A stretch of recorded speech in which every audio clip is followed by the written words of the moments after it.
مجيد اللهم بارك على محمد وعلى آل محمد كما باركت على إبراهيم وعلى آل إبراهيم إنك حميد مجيد رب اشرح لي صدري ويسر لي أمري واحلل عقدة من لساني يفقهوا قولي اللهم انفعنا بما علمتنا وعلمنا ما ينفعنا وزدنا علما اعوذ باللہ من الشیطان الرجیم بسم اللہ الرحمن الرحیم. دارالارقم. پہلا قدم یہ تھا کہ آپ نے ارقم بن ابی الارقم مخزومی کے گھر کو تبلیغ و عبادت اور تعلیم و تربیت کا خفیہ مرکز بنا دیا، کیونکہ وہ بدماشوں کی نگاہوں سے دور صفا کے دامن میں واقع تھا. کسی کو معلوم ہے ارقم بن ابی الارقم کون تھے؟ کسی کو معلوم ہے؟ اچھا، یہ ایک ینگسٹر تھے، ٹین ایجر. اور کس قبیلے سے تھے؟ یہاں پہ لکھا ہوا نا، بنو مخزوم سے، مخزومی تھے نا. اور یہ اسلام لے آئے تھے. ان کا اسلام ابھی چھپا ہوا تھا، انہوں نے بتایا نہیں تھا کسی کو. اچھا، بنو مخزوم سے اور کون تھا؟ شاباش، ابو جہل مخزوم، بنو مخزوم سے تھا. اور یہ اگر آپ کو یاد ہو، میں نے آپ کو پہلے ہی بتایا تھا جب کعبے کی تعمیر کی بات آ رہی تھی کہ بنو مخزوم اور بنو ہاشم کے درمیان کافی دشمنی، عداوت رہتی تھی. ایک دفعہ تو بالکل جنگ ہونے لگی تھی آپس میں. تو ان کے جو ارقم بن، ان کا گھر کہاں پہ تھا؟ صفا کے قریب تھا. اب آپ سوچیں، کعبہ ہے، حرم کی حدود، اور ساتھ ہی صفا پہاڑ ہے، آپ نے دیکھا، یعنی بالکل حرم کے نزدیک ان کا گھر تھا. اور وہاں پہ کیا ہوتا تھا؟ چنانچہ وہاں آپ صلی اللہ علیہ وسلم صحابہ کرام رضی اللہ تعالیٰ عنہم کے ساتھ خفیہ طور پر اکٹھے ہوتے تھے. کیا اکٹھے ہونا اتنا ہی ضروری ہے؟ آپ سمجھتے ہیں انڈیویجولی کیوں نہیں آپ صلی اللہ علیہ وسلم نے لوگوں کو جا کے ایک ایک کو اکٹھے ہونے میں برکت ہے، اکٹھے ہو کے تعلیم لی جاتی ہے. اور جو محفلیں جہاں پہ علم کی خاص طور پہ مجلس ہوتی ہے، اکٹھے بیٹھ کے جو لیتے ہیں، تو آپ دیکھیں گے کہ اس میں انسان ایک دوسرے سے بھی سیکھتا ہے، اس کے اندر برکت بھی ہے، اس کو فرشتے بھی گھیر لیتے ہیں. تو اکٹھے ہو کے یہ کام کیا جانے میں زیادہ خیر اور بھلائی ہے. ان پر اللہ کی آیتیں تلاوت فرماتے، ان کا تزکیہ کرتے، انہیں کتاب و حکمت سکھاتے. اب دیکھیں یہاں پہ 3 کام ہو رہے ہیں. کیا کام ہوتے تھے؟ اللہ کی آیات کی تلاوت، ان کا تزکیہ، اور انہیں کتاب و حکمت سکھاتے تھے. تو وہاں پہ کوئی وہ نہیں ہوتا تھا کہ کوئی رونے دھونے یا ہمارے ساتھ یہ ہو گیا وہ ہو گیا، یا سوشلائزنگ کی ایک مجلس ہے جس میں حال احوال ہو رہے ہیں، یہ نہیں ہوتا تھا. یہاں پہ دیکھیں کیا ہوتا تھا، قرآن کریم سکھایا جاتا تھا، ان کا تزکیہ ہوتا تھا. حکمت کیا ہے؟ حدیث ہے. اس تدبیر سے بہت سے ایسے حادثات سے بچاؤ ہو گیا کہ اگر آپ کھلے طور پر اکٹھا ہوتے تو ان کے پیش آنے کا غالب امکان تھا. باقی جہاں تک نبی صلی اللہ علیہ وسلم کی اپنی ذات کا تعلق ہے، تو آپ مشرکین کے بیچوں بیچ کھلم کھلا اللہ کی عبادت بھی کرتے تھے اور اس کے دین کی دعوت بھی دیتے تھے. تو آپ صلی اللہ علیہ وسلم تو کھلم کھلا لوگوں کے سامنے کرتے تھے، لیکن یہ جو جگہ تھی نا، یہ بہت سیکرٹ جگہ تھی. اس کا مشرکین کو کوئی پتہ نہیں تھا، بالکل کانوں کان بھی خبر نہیں تھی کہ یہاں پہ یہ لوگ اکٹھے ہوتے. اس سے نہ آپ کو کوئی ظلم و زیادتی روک سکتی تھی، نہ مذاق اور استہزاء. یہ اللہ کی حکمت تھی تاکہ جو ایمان لائے اسے بھی دعوت پہنچ جائے اور جو ایمان نہ لائے اسے بھی.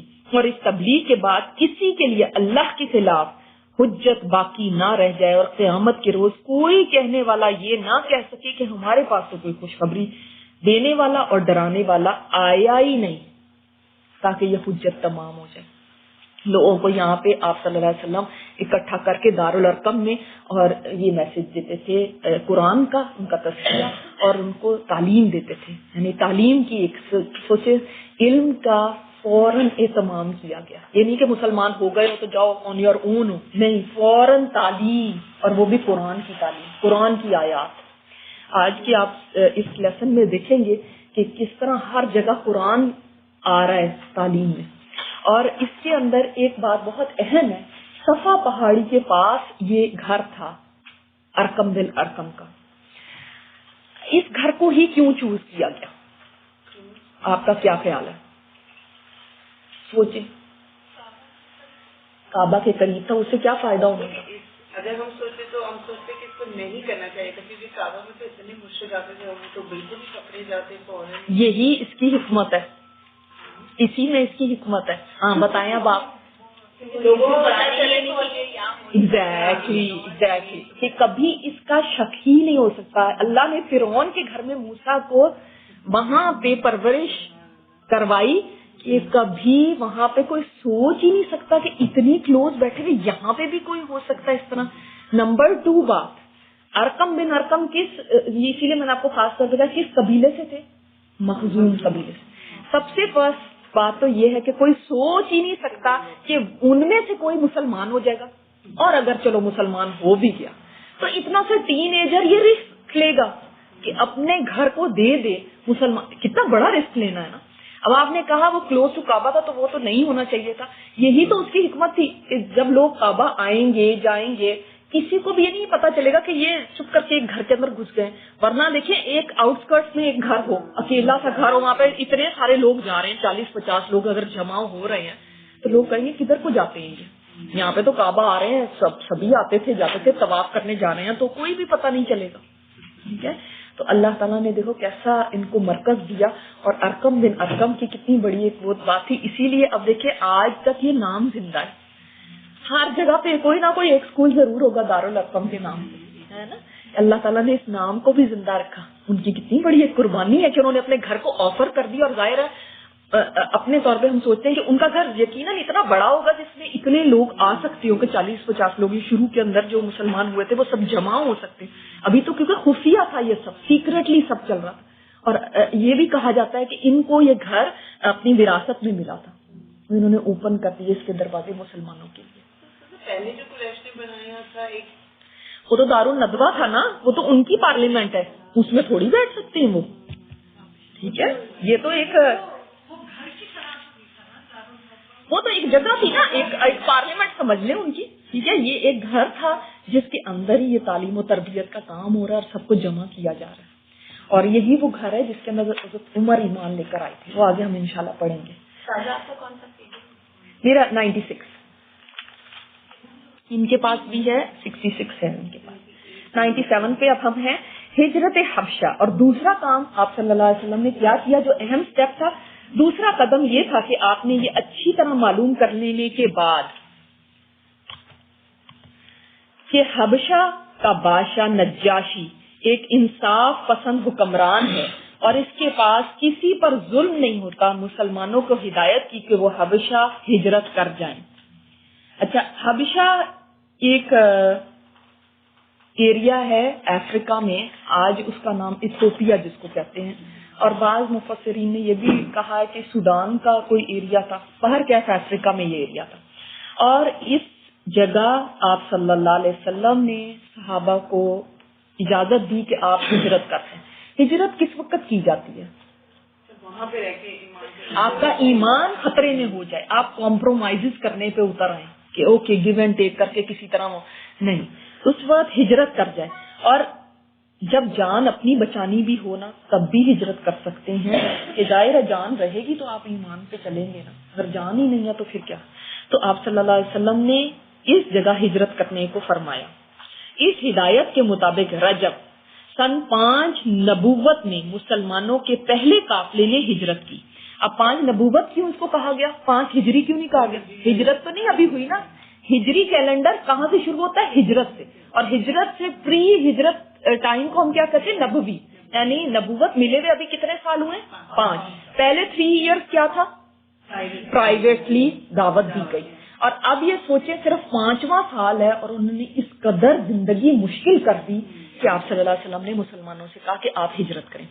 ایک بات میں آپ کو بہت اہم یہاں پہ بتانا چاہتی ہوں, وہ یہ کہ ہجرت جو تھی, آج شاید آپ کے لیے یہ کہنا بڑا آسان ہو کہ اچھا چلو موو کر کے کریں نا. ہمارے لیے کتنا آسان ہے, ہم اپنے ملک چھوڑ کے یہاں پہ موو کر کے آ گئے. اس وقت میں ہجرت کرنا اتنی بڑی بات تھی. کیا وجہ تھی؟ ایک تو یہ وہ لوگ نسل در نسل جنریشن سے ایک ہی جگہ کے رہنے والے تھے, نہ کبھی کوئی باہر گیا تھا نہ کبھی کوئی آ کے ان کے. اور وجہ کیا تھی, کیوں نہیں لوگ موو کرتے تھے جیسے آج موو کرتے ہیں؟ Tribal system. یس, وہاں پہ ٹرائبل سسٹم تھا. میں نے آپ کو بتایا نا کہ ان کی زندگی ہی ٹرائبل سسٹم پہ ڈیپینڈ کرتی تھی. ان کی سیکیورٹی ٹرائبل سسٹم تھی. اگر کوئی بندہ ہجرت کر کے ایون مدینہ تک چلا جاتا تو وہ وہاں پہ سیکیور نہیں تھا، سیکنڈ گریڈ سٹیزن ہوگا وہاں پہ. اور ان کی سلامتی، ان کی خوشی، ان کے غم، ان کے ساری جو بھی ان کے فائدے نقصان سب ان کے ٹرائب سے وابستہ تھے. اگر وہ کہیں اور ایز اے لونر چلے جاتے تو ایسے نہیں تھا جیسے آج کل کوئی ملک ہے، حکومت ہے، پولیس ہے، عدالت ہے، ایسا کچھ نہیں تھا. ہر ٹرائب صرف اپنے لوگوں کو پروٹیکٹ کرتا تھا اور سپورٹ کرتا تھا. اگر کوئی باہر چلا جائے گا تو اس کو چاہے کوئی لوٹ رہا ہے، چاہے کوئی جان سے مار دے، چاہے کوئی کچھ کر دے، کوئی پوچھنے والا نہیں ہے اس کو. اس لیے لوگ انسیکیور ہو جاتے تھے کہیں جا کے، ان کا کوئی والی وارث نہیں ہوتا تھا. تو یہ بہت بڑی بات تھی. اور کہاں؟ حبشہ، افریقن لوگوں کے ملک میں، جس میں اتنی دور کہ ان کی لینگویج بھی فرق، ان کا کلچر فرق، ان کا سب. آپ سوچیں کہ آج بھی کئی لوگ اپنی جب یہاں پہ آنے کی باتیں شیئر کرتے ہیں تو کہتے ہیں جب ہم یہاں پہ آئے، شاید آپ لوگوں کے ساتھ بھی ہوا، ایون مین وہ کہتے ہیں کہ وی یوز ٹو کرائے، ہم بہت روتے تھے اپنے ملک کو یاد کر کے، چھپ چھپ کے روتے تھے. تو ایزی نہیں ہوتا، حالانکہ آج کیا ٹیکسٹنگ ہے، فون ہے، ہر چیز ہے، قدم قدم پہ آپ بتا رہے ہیں میں یہاں پہ پہنچ گیا. اس وقت ایسا کچھ نہیں تھا. سمجھ لیں کٹ آف ہو گئے اپنے گھر بار سب چیز سے. اور ایسے بھی نہیں کر سکتے کہ پچھلا سارا بیچ کے لوگوں کو جا رہے ہیں کچھ، ان کو تو پتہ بھی نہیں چلنا چاہیے کہ یہ جا رہے ہیں. سوچیں خالی ہاتھ، یہ ہجرت ہے اللہ کی خاطر. یہ کتنی مشکل ہجرت ہے. اور اس ہجرت میں عورتیں پیچھے نہیں تھی، عورتیں بھی تھیں. 5 سال گزرے تھے، عورتیں بھی اس میں ہیں. اور اس میں کیا ہے، یہ مسلمانوں کے پہلے کافروں نے ہجرت کی، اس میں 12 مرد اور 4 عورتیں تھیں. اور ان کے سردار حضرت عثمان بن عفان تھے. کون ہے حضرت عثمان؟ تیسرے خلیفہ جو آپ کے. نیز ان کے ساتھ ان کی بیوی حضرت رقیہ رضی اللہ تعالیٰ عنہا بھی تھی، کیونکہ یہ آپ صلی اللہ علیہ وسلم کی بیٹی جو نبی کریم صلی اللہ علیہ وسلم کی صاحبزادی تھی. اور یہ حضرت ابراہیم اور لوط علیہ السلام کے بعد پہلا گھرانہ تھا جس نے اللہ کے راستے میں ہجرت کی تھی. دیکھیں ابراہیم علیہ السلام نے کی، لوط علیہ السلام ان کے بھتیجے تھے انہوں نے کی تھی. یہ لوگ رات کے اندھیرے میں چپکے سے نکلے اور جدہ اس وقت کہتے تھے، آج کیا کہتے ہیں ہم، جدہ کے جنوب میں واقع شعیبہ کی بندرگاہ کا رخ کیا. سی پورٹ ہے نا جدہ میں. قسمت کی بات ہے کہ وہاں 2 تجارتی جہاز موجود تھے. یہ لوگ ان پر سوار ہو کے حبشہ پہنچ گئے. ادھر قریش نے ان کے بھاگنے کا پتہ لگا تو غیظ و غضب سے پھٹ پڑے. فوراً آدمی دوڑائے کہ انہیں پکڑ کر مکہ لایا جائے اور خوب سزا دی جائے، یہاں تک کہ وہ اللہ کا دین چھوڑ دیں. لیکن ان کے پہنچنے سے پہلے ہی مسلمان سمندر میں دور جا چکے تھے، لہٰذا یہ لوگ ساحل تک جا کر نامراد واپس آئے. اب یہ بھی کہا جاتا ہے کہ 11 مرد اور 4 عورتیں تھیں. اور ان کے اندر جن کے نام لیے جاتے ہیں حضرت عثمان تو یہ بھی ہیں، عثمان بن عفان اور عثمان بن مظعون. اور اسی طرح عبد الرحمن بن عوف، زبیر بن عوام، مصعب بن عمیر کا تم نے پڑھا تھا نا، مصعب بن عمیر، ابو سلمہ اور ام سلمہ. کون ہے ام سلمہ؟ امہات المومنین میں سے. ابو سلمہ وہاں پہ جا کے سب سے پہلے فوت ہوئے تھے اور آپ صلی اللہ علیہ وسلم نے حضرت ام سلمہ سے پھر شادی کی تھی. تو یہ لوگ تھے. اور یہ ایسے کوئی غلام اور وہ والے لوگ نہیں تھے. آپ کو مصعب بن عمیر رضی اللہ تعالیٰ عنہ کی تو بات پتا ہے نا، کتنے ریچ اور کتنی ان کے پاس آسائشیں اور کیسے تھے. کیوں نہیں تھے غلام اور غریب لوگ، کیوں نہیں تھے؟ ان کے پاس استطاعت نہیں تھی. اور وہ تو غلام جو ہے وہ تو اپنی آقا کی مرضی کے بغیر کہیں جا ہی نہیں سکتا. تو دے ور ریئلی مطلب اچھے ان کے ایلیٹ اور سرداروں کے بچے اور امیر لوگوں کے بچے تھے. اس سوسائٹی کے ریسپیکٹیبل جو بڑے لوگ تھے ان کے بچے تھے، یہ ان کے اولادوں میں سے تھے. تو اچھا یہ آپ کو کیا سمجھ آتا ہے کہ آپ صلی اللہ علیہ وسلم نے حبشہ جانے کا ہی کیوں کہا؟ پہلے لکھا ہوا ہے نا، شاباش. ہاں دیکھیں، ورنہ تو روم بھی جا سکتے تھے، فارس جا سکتے تھے، کہیں اور جا سکتے. حبشہ کا جو بادشاہ تھا اس نے ریلیجس فریڈم دی ہوئی تھی اپنے لوگوں کو کہ آپ کسی بھی ریلیجن پہ رہیں، اور ان پہ ظلم نہیں کرتا تھا. عادل بادشاہ تھا. یہ ہے نا کہ انصاف پسند حکمران. اس وقت کی جو عیسائی حکمران تھا یہ عیسائی تھا. تو سوچیں جو پہلی مسلمانوں کی ہجرت ہوئی ہے وہ عیسائی مملکت کی طرف ہوئی ہے. اور ہمیں اس کے اندر بھی بہت ایک بڑا سبق ملتا ہے، کیونکہ ہم جس جگہ پہ رہتے ہیں یہاں پہ بھی انہوں نے ہمیں ریلیجس فریڈم دی ہے. اور ریلیجس فریڈم مسلمانوں کو بھی وہاں ملی تھی. اور پتہ ہے مسلمان وہاں پہ حبشہ میں کتنا عرصہ رہے. ایون آپ صلی اللہ علیہ وسلم ہجرت کر کے مدینہ چلے گئے تھے نا, اس کے بعد بھی وہاں پہ رہتے تھے. آگے آپ حضرت جعفر کی بات جب سنیں گے تو حضرت جعفر جو تھے 7 ایئرز آپ صلی اللہ علیہ وسلم مدینہ میں مطلب جا کے اسٹیبلش ہو چکی تھی. 7 ایئرز گزر چکے تھے جب آپ صلی اللہ علیہ وسلم نے حضرت جعفر کو بلوایا تھا واپس. تو اتنے عرصہ وہاں پہ رہے, لیکن کیا انہوں نے وہاں پہ کوئی تخریبی کاروائیاں کی؟ کیا انہوں نے وہاں پہ کوئی حکومت کو ٹاپل کرنے کی کوشش کی؟ جو اس وقت کا نجاشی تھا, بلکہ وہ فوت ہو کے دوسرا بھی ایک اور نجاشی از اے ٹائٹل, اٹس ناٹ, ان کا نام نہیں تھا نجاشی, ان کا نام کیا تھا؟ اسہما ان کا نام تھا. اور یہ ٹائٹل ایسی ہے جیسے فرعون ایک ٹائٹل ہے, کیا جیسے کیسر روم, کیسر وہاں کا وہ ایک ٹائٹل ہے, کسرا ایک ٹائٹل ہے, اسی طرح یہ ایک ٹائٹل تھا. تو نجاشی جو ہم عام اس میں کہتے ہیں وہ اسہما کا ٹائٹل نجاشی تھا. ٹھیک ہے, تو اس کے اندر یہ ہمیں بات پتہ چلتی ہے کہ سب سے پہلی کہ ہم جس جگہ پہ رہتے ہیں ہمیں بھی, جب آپ کسی جگہ پہ آ کے یعنی جہاں پہ آپ کو دوسرے لوگوں نے کسی غیر مسلم مملکت کے اندر ایز اے مائنورٹی رہا جا سکتا ہے, ایک تو یہ پتہ چل گیا. دوسرے یہ کہ جب آپ وہاں پہ رہیں گے تو آپ پیسفل سٹیزن کے طور پہ رہتے ہیں. ایسے نہیں کہ ان کے ہاں ہی تقریبی کاروائیاں شروع کرتے ہیں. ایسے مسلمان وہاں پہ رہے, عیسائی حکومت کے انڈر ہی رہ رہے, لیکن ایسا نہیں تھا کہ وہ وہاں پہ کوئی امن و امان تباہ کر رہے ہوں یا کوئی ایسی حرکتیں کر رہے ہوں جس سے کہ کوئی اور بات. جہاں پہ آپ کو ریلیجس فریڈم ملتی ہے وہاں پہ پھر انسان اس کی قدر کرے. اور اس وقت تو پھر بھی مدینہ میں اسٹیبلش ہو گئی تھی, دارالاسلام اسٹیبلش ہو گیا تھا. آج تو دنیا میں کہیں پہ بھی دارالاسلام نہیں ہے, اس وقت اسٹیبلش ہو گیا تھا تب بھی وہ وہاں رہ رہے تھے حبشہ میں. تو رہنے کی اجازت, یہ نہیں ہم کہہ سکتے حرام ہے رہنا, یہ نہیں ہم کہہ سکتے, مگر ہاں یہ ہے کہ جیسے رہو تو پھر اس طرح سے رہو کہ اپنے دین کے اوپر چلیں. جب انہوں نے آپ کو ریلیجس فریڈم دی ہے تو اپنے دین کو تھام کے رکھو اور کوئی ایسی کاروائیاں نہ کرو جس سے دوسرے کے قانون کو آپ توڑو. ٹھیک ہے, یہ ایک بہت اچھی اگزامپل ہے کہ کس طرح ایز اے مائنورٹی رہنا ہے کسی جگہ پہ. اچھا, اسہما الف سین ہا میم اور ہا. اچھا, ایک یہ بھی بات ہے, کچھ بعض روایات میں آتا ہے, عبرانی نے یہ روایت کی ہے کہ ایک اور کپل تھا, عامر بن ربیعہ اور لیلہ اس میں تھے.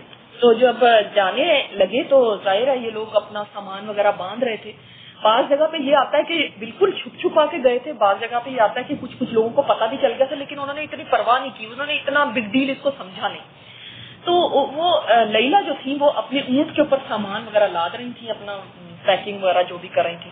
تو قریب سے حضرت عمر بن خطاب گزرے. حضرت عمر اس وقت ظاہر مشرک تھے اور بہت ٹارچر کیا کرتے تھے, بہت ظلم کیا کرتے تھے.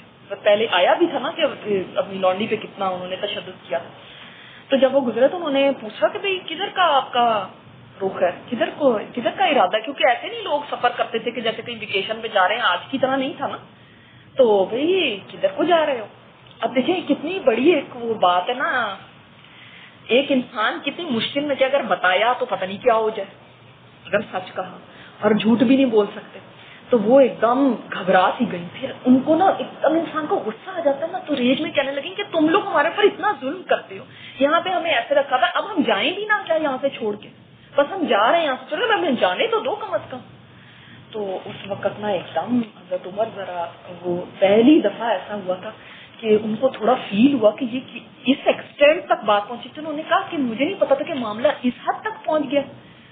اچھا اللہ تمہارا حامی و ناصر ہو. اور وہ چلے گئے. تو وہ بڑی حیران بھی ہوئی کہ یہ کیا آج بات ہوئی نا. تو جو ان کے ہسبینڈ جب واپس آئے تو انہوں نے ان کو کہا کہ اس طرح حضرت عمر کہہ کے گئے. تو انہوں نے کہا تم کیا سوچ رہی ہو کہ عمر ہم پہ رحم کرے گا اور وہ کبھی اسلام لے آئے گا؟ تم یہ سوچتی ہو؟ خدا کی قسم واللہ اس کے بعد کے گھر کے گدے بھی اس کے اسلام لانے سے پہلے اسلام لے آئیں گے. اللہ اکبر. اور یہی حضرت عمر 2 سال میں مسلمان ہو گئے تھے. آپ نہیں کہہ سکتے کسی کو بھی دیکھ کے کہ کون کس وقت بدل جائے. انہوں نے کہا اٹس سو امپاسبل تم نے اتنی سی بات سے تم نے سوچ لیا کہ اس کے اندر کوئی رحم آ جائے گا. اللہ. تو یعنی اب آپ سوچیں کہ کس قدر مشکل حالات تھے. اور جیسے میں نے آپ کو بتایا کہ جو جا سکتے تھے آپ صلی اللہ علیہ وسلم نے ان کو اجازت دی. یہ نہیں کہا کہ اب جو غریب ہیں جن پہ زیادہ تشدد ہو رہا ہے وہ یہاں پہ مشکل کے اندر ہے اور تم جانے کی سوچ رہے ہو. نہیں, جو جا سکتا ہے وہ جائے, حکمت اس کے اندر ہے. جو بچ سکتا ہے وہ بچ جائے. آپ صلی اللہ علیہ وسلم جو بھی دیکھیں, آپ صلی اللہ علیہ وسلم کی کوئی بھی بات ایسے نہیں ہوتی کہ اپنی مرضی سے, جو بھی حکمت کی بات ہے وہ آپ صلی اللہ علیہ وسلم نے فرمائی نا کہ ابھی اس وقت ہجرت کرنے میں بہتری ہے. اچھا, تو وہ دیکھیں اب ان سے بچ کے وہ چلے گئے. جب وہ چلے گئے تو کیا ہوا, اس ہجرت کے کوئی 2 مہینے بعد رمضان سن 5 نبوت میں ایک روز رسول اللہ صلی اللہ علیہ وسلم مسجد حرام تشریف لائے. اس وقت کعبہ کے آس پاس قریش کے بہت سارے لوگ جمع تھے. ان میں ان کے سردار اور بڑے بڑے لوگ بھی. جب امیجن کریں کہ حرم میں سردار اور بڑے بڑے ایلیٹ بیٹھے ہوئے ہیں قریش کے. اور سورۃ النجم ابھی تازہ بتازہ اتری. آپ صلی اللہ علیہ وسلم نے ان کے درمیان اچانک کھڑے ہو کر اس کی تلاوت شروع کر دی. ایسا نفیس کلام انہوں نے کبھی سنا ہی نہیں تھا. سبحان اللہ. اب جو اچانک کانوں سے ٹکرایا تو انہیں بے خود کر گیا. وہ دم بخود رہ کے سنتے رہ گئے, خاموش, مبہوت, نہ روکنے کا یارہ نہ ٹوکنے کا ہوش. اتنا بھی سبحان اللہ اس قرآن کی. دیکھیں اب آپ سیکنڈ بات سن رہے ہیں نا, پہلی بھی بات دارالارقم میں نے کہا آج قرآن کے اوپر آپ کو پتہ چلے گا دارالارقم میں بھی کیا ہو رہا ہے, قرآن سکھایا جا رہا ہے. یہاں پہ بھی آپ صلی اللہ علیہ وسلم نے کیا تلاوت فرمائی, فوراً بعد سورہ نجم شروع کر دی. اور سبحان اللہ اس کا جو اثر تھا ان لوگوں کے دلوں کے اوپر کہ کہاں بکا رہ گئے کہ بولنے کی کسی کو ضرورت نہیں ہوئی. بلکہ سورت کے آخر میں جب ڈانٹ ڈبت والی آیتیں آئیں تو دلوں پر کپ کپی طاری ہو گئی, ہوش اڑتے محسوس ہوئے. اور جیسے ہی آپ نے یہ پڑھ کر سجدہ کیا, فاسجدوا للہ وعبدوہ, اللہ کے لیے سجدہ کرو اور عبادت کرو, تو سب کے سب سجدہ ریز ہو گئے. کسی کو اس حکم ربانی سے سرتابی کا یارہ نہ رہا. کوئی ایسا نہیں تھا. دیکھیں ایک نیچرل ایک افیکٹ ہے نا کہ آپ صلی اللہ علیہ وسلم پڑھ رہے ہیں اور آپ سجدے میں گئے اور مسلمان سجدے میں گئے اور پیچھے وہ بھی سجدے میں چلے گئے. یعنی ان کو ہوش ہی نہیں رہا کہ ہم کیا کر رہے ہیں. یہ اس وقت اتنا اثر تھا جیسے انسان میسمرائز ہو جاتا ہے کسی چیز سے. سبحان اللہ, اس کلام کی جو عظمت تھی اس سے وہ ایسے میسمرائز ہو گئے. تو آپ لوگوں کا ہوم ورک یہ ہے کہ آپ سورہ نجم کی آیات کا ترجمہ پڑھیں گے اور اس کو ایک دفعہ سنیے گا تاکہ آپ کو یہ لذت پتہ چلے کہ کیا ہے سورہ نجم. جی ہم انشاءاللہ کریں گے اس کے بعد.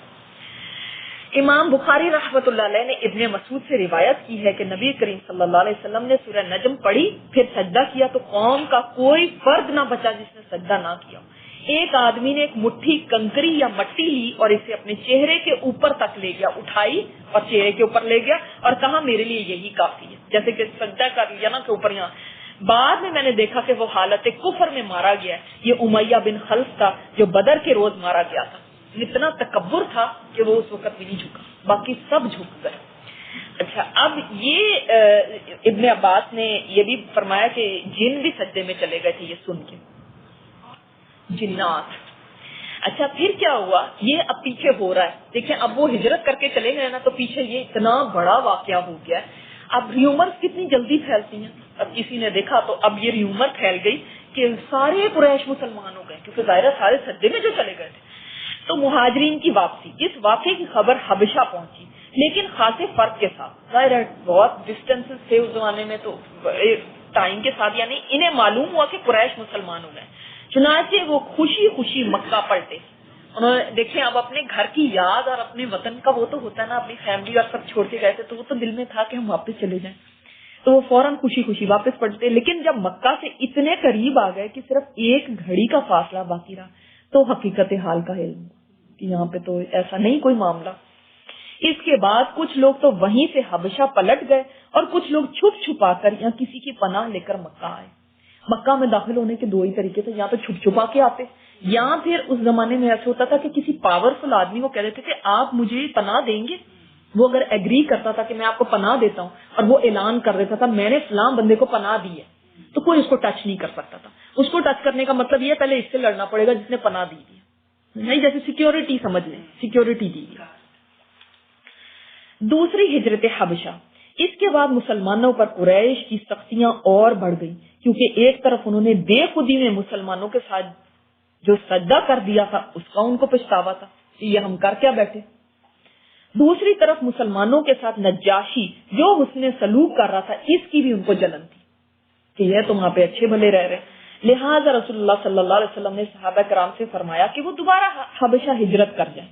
چنانچہ اب کی بار 82 یا 83 مرد اور 18 عورتوں نے ہجرت کی. اب زیادہ بڑا گروپ ہجرت کر کے چلا گیا، اور ظاہر ہے کہ یہ ہجرت پہلی ہجرت سے بھی زیادہ پرمشقت تھی. کیوں؟ کیونکہ قریش چوکنا تھے اور مسلمانوں کی نقل و حرکت پر نظر رکھے ہوئے تھے، لیکن مسلمان ان سے کہیں زیادہ چوکنا، باحکمت اور ٹھوس قدم ثابت ہوئے، اور ان کی ساری دھر پکڑ کے باوجود حبشہ کو نکل گئے.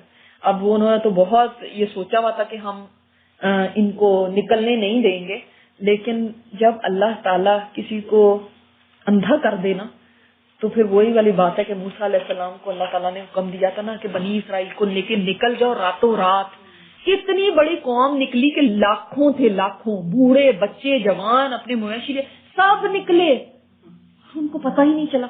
اور ان کو صبح اٹھ کے پتہ چلا یہ سارے نکل کے بھی چلے گئے، ہمارے ہاتھوں سے نکل گئے. تو جب اللہ تعالیٰ نے کسی کو نکالنا ہو نا تو ایسے لوگوں کی آنکھوں میں دھول مٹی پڑ جاتی ہے. جیسے آپ صلی اللہ علیہ وسلم ہجرت کے وقت میں نکلے تو کیسے کافروں کے سامنے سے نکلے، ان کو پتہ بھی نہیں چلا. یہ ہوتی ہے اللہ کی تائید. اب مسلمانوں کی واپسی کے لیے قریش کا حربہ. اب انہوں نے کہا کہ ان کو تو چین نہیں آ رہا تھا کہ وہ تو وہاں پہ جا کے بڑے اچھے رہنا شروع ہو گئے ہیں، ہمارے ہاتھ سے بھی نکل گئے ہیں، یہ تو بڑا خرابی ہوئی. اب انہوں نے کہا نہیں، ان کو واپس لایا جائے. قریش پر یہ بات بہت گراں گزری، یعنی ان پہ بڑی بھاری تھی کہ مسلمان ان سے چھوٹ کر ایک ایسی محفوظ جگہ جا پہنچے جہاں ان کی جان اور ایمان کو کوئی خطرہ نہیں ہے. چنانچہ ان کی واپسی کے لیے قریش نے اپنے 2 ہوشیار آدمیوں یعنی عمرو بن عاص اور عبداللہ بن ربیعہ کو حبشہ بھیجا. یہ دونوں اس وقت مشرک تھے. یہ 2 لوگ جو تھے نا یہ ایز امبیسڈر سمجھ لے گئے، سفیر کے طور پہ گئے، اور یہ بڑے جیسے سوفسٹیکیٹڈ لوگ تھے. ان کو پتا تھا بادشاہوں سے کیسے بات کی جاتی ہے. عربوں نے بھی تو اپنے میں سے ایسے لوگوں کو بھیجا نا جو کہ ذرا مطلب دیکھیں ہر ایک کو تو نہیں سفیر بنایا جاتا. اور آپ دیکھیں گے واقعی جب وہ بات کرتے ہیں تو ان کی بات واقعی کتنی ہوشیاری اور ہے اس کے اندر. انہوں نے حبشہ پہنچ کر ایک سوچے سمجھے منصوبے کے مطابق سب سے پہلے پادریوں سے ملاقاتیں کی. کیوں؟ ان کو کنوینس کریں، ان کو اپنے ہاتھ میں لے گئے. جیسے ہوتا ہے نا کہ بادشاہ تک پہنچنا ہے تو پہلے نیچے والوں کو، یہ دربار میں بیٹھے ہوں گے، ان کو اگر اپنا کر لیا تو جب ہم بادشاہ تک پہنچیں گے تو یہ تو ہمارے ساتھ ہی یہی بادشاہ کو مشورے دیں گے. اور انہیں تحفے تحائف پیش کر کے مدلل اور مؤثر انداز میں یعنی دلیل کے ساتھ اور پورا اثر بات کر کے اپنی آمد کا مقصد بتایا. ان سب نے حامی بھر لی. انہوں نے کیا حامی بھری کہ ہم آپ کو سپورٹ کریں گے. ٹھیک ہے. اس کے بعد نجاشی کے پاس آئے اور اسے بھی تحفے تحائف پیش کیے. یعنی اتنا بادشاہ تھا، مگر قریش بھی کوئی کم رچ نہیں تھے، بہت امیر تھے. تو دیکھیں ان مسلمانوں کو پکڑنے کے لیے انہوں نے یعنی تحفے تحائف دینے سے بھی اتنی دور پہنچ کر رشوت ہے نا، یہ رشوت کے طور پہ تحفے دیے.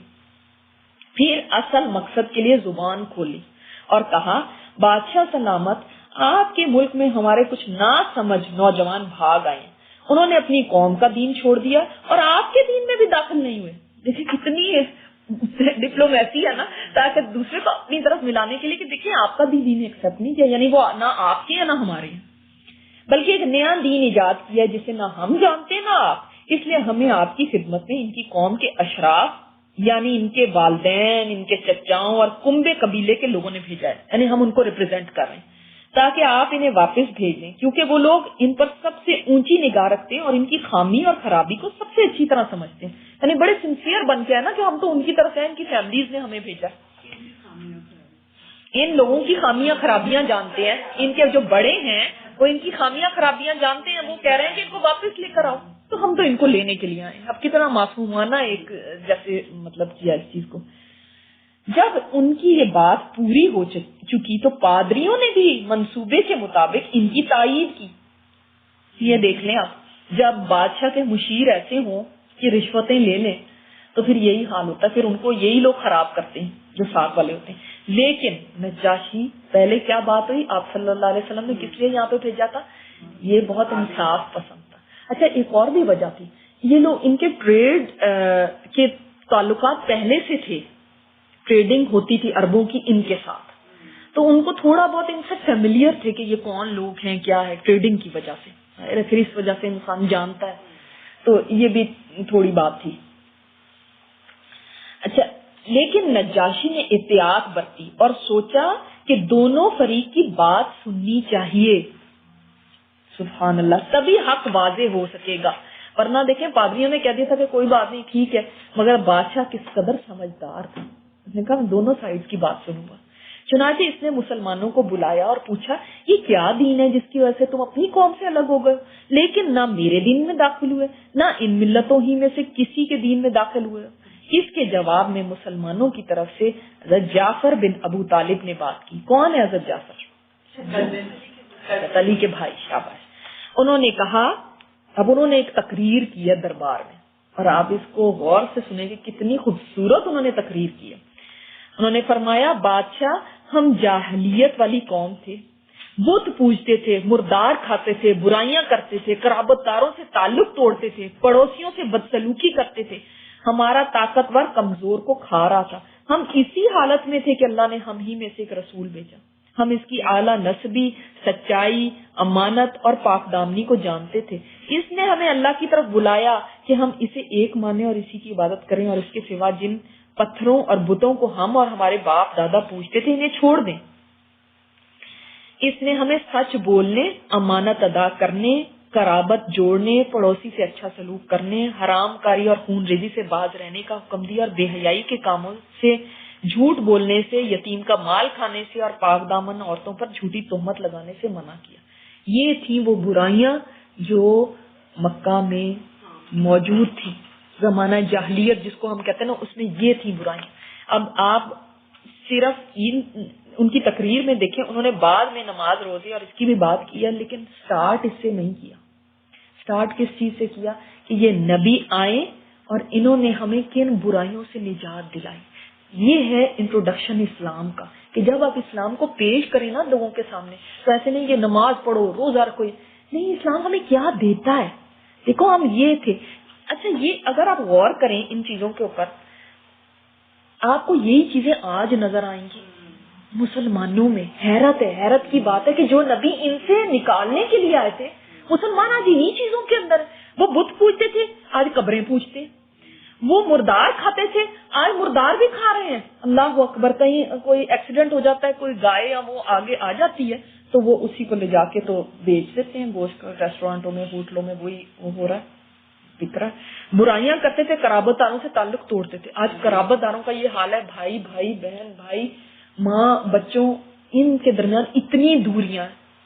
قرابت کے رشتے توڑے میں، کئی عرصے تک بات چیت بند ہو جاتی ہے. قرابت کے رشتے گھر گھر ٹوٹے میں، پڑوسیوں سے بدسلوکی، پڑوسیوں کے ساتھ برا سلوک کرتے ہیں. ہمارے طاقتور کمزور کو کھا رہے تھے. آپ دیکھیں آج ہمارا تو سسٹم ہی کو لیپس اس لیے کیا ہے کہ طاقتور کو کوئی پوچھنے والا نہیں، اور کمزور کو سزا دی جاتی ہے، کمزور کو دھر لیا جاتا ہے. تو طاقتور بڑی مچھلیاں، ان کے اوپر کوئی نہیں ہاتھ ڈال سکتا. تو یہ طاقتور کمزور کو کھا رہا تھا. ہم اسی حالت میں تھے کہ اللہ نے ہم میں سے ایک رسول بھیجا، اور پھر آگے جن باتوں کا بتایا، اس رسول نے تو ہمیں سچ بولنا بتایا. یہ تو آج ہمارے اندر ہے ہی نہیں. ہم اسی رسول کے ماننے والے ہیں نا. امانت داری سکھائی، قرابت جوڑنے کا بتایا، پڑوسی سے اچھا سلوک کرنے کا بتایا، حرام کاری اور خون ریزی سے باز رہنے کا حکم دیا. تو ہمارے تو قتل اتنے ہوتے ہیں، خون ریزی اس قدر ہوتی ہے، اور حرام کھانے کا تو حرام سمجھا ہی نہیں جاتا، برا سمجھا ہی نہیں جاتا. بے حیائی کے کام، فحاشی ہر طرف عام ہے ہمارے اندر. کہاں نہیں ہے فحاشی؟ سب کو اس کا علم ہے. جھوٹ بولنا، یتیم کا مال کھانا، پاک دامن عورتوں پہ تہمت لگانا، یہ تو کوئی بگ ڈیل ہی نہیں سمجھی جاتی. تو ہم تو اسی جاہلیت میں واپس چلے گئے جس سے آپ صلی اللہ علیہ وسلم نے نکالا تھا. اب مسلمان ہو کے اس کے اندر، یہی تو وہ اسلام کی اتنی بڑی تعریف بتا رہے ہیں کہ دیکھو اسلام نے ہمیں کیا دیا. اور انسان کی فطرت پکارتی ہے کہ واقعی یہی حق ہے. دیکھیں ہم کتنا یعنی بھول چکے ہیں انہی تعلیمات کو، بیسک اسلام کی. تو آج بھی ہمیں انہی برائیوں کے خلاف جہاد کرنا ہے، اگین اسلام کو ریوائیو کرنا ہے، سمجھ لیں دوبارہ زندہ کرنا ہے. کیونکہ اسلام نہیں ہے ہم میں، اگر اسلام ہوتا تو یہ تو برائیوں سے ہم نکل چکے ہوتے. اسلام کہیں دفن کر دیا ہوا ہم نے. اس نے ہمیں یہ حکم دیا کہ ہم صرف ایک اللہ کی عبادت کریں، اس کے ساتھ کسی کو شریک نہ کریں. اس نے ہمیں نماز اور زکوٰۃ اور روزے کا حکم دیا. حضرت جعفر رضی اللہ تعالیٰ عنہ نے اسلام کے اور بھی بہت سے احکام بھی گنوائے. پھر کہا ہم نے اس پیغمبر کو سچا مانا، اس پر ایمان لائے، اس کی پیروی کی، اس کے لائے ہوئے دین الہی میں اس کا اتباع کیا. چنانچہ ہم نے صرف ایک اللہ کی عبادت کی، اس کے ساتھ کسی کو شریک نہیں کیا، اور جو چیزیں اس نے حرام بتائیں ان کو حرام ماننا، جو چیزیں حلال بتائیں ان کو حلال ماننا. لیکن آج ہمیں یہ بھی پرابلم ہے کہ ہم نبی کی بتائی ہوئی حرام کردہ چیز کو حرام نہیں سمجھتے اور حلال کو حلال نہیں سمجھتے. ہمارے حلال حرام کے اپنے رولز ہیں. اس پر ہماری قوم ہم سے بگڑ گئی. اس نے ہم پر ظلم و ستم کیا اور ہمیں دین سے پھیرنے کے لیے فتنوں اور سزاؤں سے دوچار کیا، تاکہ ہم اللہ کی عبادت چھوڑ کر بت پرستی کی طرف پلٹ جائیں، اور جن گندی چیزوں کو حلال سمجھتے تھے انہیں پھر حلال سمجھنے لگے. جب انہوں نے ہم پر بہت قہر اور ظلم کیا، زمین تنگ کر دی، ہمارے اور ہمارے دین کے درمیان رکاوٹ بن کے کھڑے ہو گئے، تو ہم نے آپ کے ملک کی راہ لی اور آپ کو دوسروں پر ترجیح دی اور آپ کی پناہ میں رہنا پسند کیا، اور یہ امید کی ہے بادشاہ کہ آپ کے پاس ہم پر ظلم نہیں کیا جائے گا. یہ دیکھیں یہ بات حضرت جعفر کسی یعنی ایک انڈیویجول کو نہیں کہہ رہے، ایک بھرے دربار میں کہہ رہے ہیں. کتنی مشکل بات ہے جہاں پہ یہ حال ہے کہ ساتھ وہ دشمن کھڑے ہیں جو لینے آئے ہیں، اور بادشاہ نے ایک دفعہ اگر کہہ دیا نا کہ تم لے جاؤ ان کو، تو پھر ان کا کیا حال ہوگا سوچیں. اس جگہ پہ حق بات کہنا کس قدر مشکل ہے، سوچیں آپ کس قدر مشکل ہے. آج ہم حق بات کو بھی شوگر کوٹنگ کرتے ہیں نا، پھر کہتے ہیں نہیں دیکھیں ہمارا بھی کام بن جائے، اور اسی طرح بس انہوں نے جو حق بات تھی وہ حق کہی. اور اسی سے ہمیں سبق ملتا ہے کہ جب ایون ہم تو مسلمانوں کی مجلس میں بھی نہیں حق بولتے، ہم اپنے مسلمان بھی ہوتے ہیں تو اس میں بھی ہم حق کو دبا جاتے ہیں. ایون اسکالرز ہیں، ان سے آپ بات کوئی سوال پوچھیں گے تو وہاں پہ وہ دیکھیں گے اگر کہ اتنے لوگ ہیں جو اس کے مخالف ہیں تو وہ اتنی شوگر کوٹنگ کریں گے کہ وہ بات کی سمجھ ہی نہیں آئے گی کہ اس میں صحیح کیا تھا اور غلط کیا تھا. اور یہاں پہ دیکھیں کتنا کلیئر ہے، ہر چیز کلیئر بتا دی.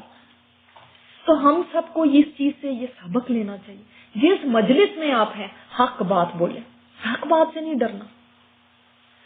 اور انہوں نے حق کہا، جو انسان حق بات کہتا نا پھر اللہ تعالیٰ بھی اس کی مدد فرماتا ہے. اور حالانکہ دیکھیں ابھی ان کی حیثیت کیا ہے، ریفیوجیز ہیں نا، ریفیوجیز ہیں. اب نجاشی نے یہ بات سنی تو حضرت جعفر سے کچھ قرآن پڑھنے کی فرمائش کی. دیکھیں دوبارہ کیا بات آ گئی، قرآن. کیوں اس نے قرآن کیوں پڑھنے کی فرمائش کی؟ اللہ کی طرف سے ہمارے پاس آیا ہے تو سننا چاہتے تھے. ہاں اس لیے کہ جو یہ باتیں دیکھیں آپ کا اگر کیریکٹر اور آپ کی بات مجھ پہ بڑی اثر کرتی ہے تو میں کہوں گی کہ یہ کون سے مذہب سے ہے. دیکھیں اگر کوئی دو ڈفرینٹ مذہب والے نا تو انسان سوچتے ہیں کون سی مذہب سے، کس نے اس کو اتنی پیاری باتیں سکھائی. اس طرح سناؤ تو صحیح دو اپنی باتیں کیا سیکھی ہیں تم نے. اس وقت انہوں نے کاف ہا یا عین صاد یعنی سورہ مریم کی ابتدائی آیات تلاوت کی. ریڈی ہیں یہ آیات؟ اگر ریڈی ہیں تو پھر انشاءاللہ آپ اچھا چلیں الحمدللہ آپ یہ سنیں. یہ آیات شروع کی 5-7 آیات چلائیں کہ کون سی ایسی کشش تھی ان آیات میں کہ نجاشی کا یہ حال ہو گیا کہ وہ اتنا رویا کہ اس کی داڑھی تر ہو گئی، اور تمام پادری بھی اتنا روئے کہ ان کے صحیفے جو تھے جو انہوں نے ہاتھوں میں پکڑے ہوئے تھے وہ تار ہو گئے. سبحان اللہ. ہاں جی سنیں.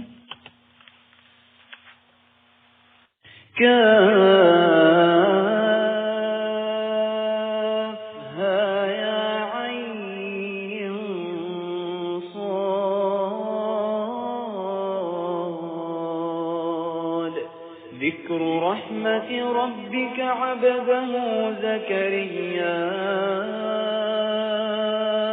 إذ نادى ربه نداء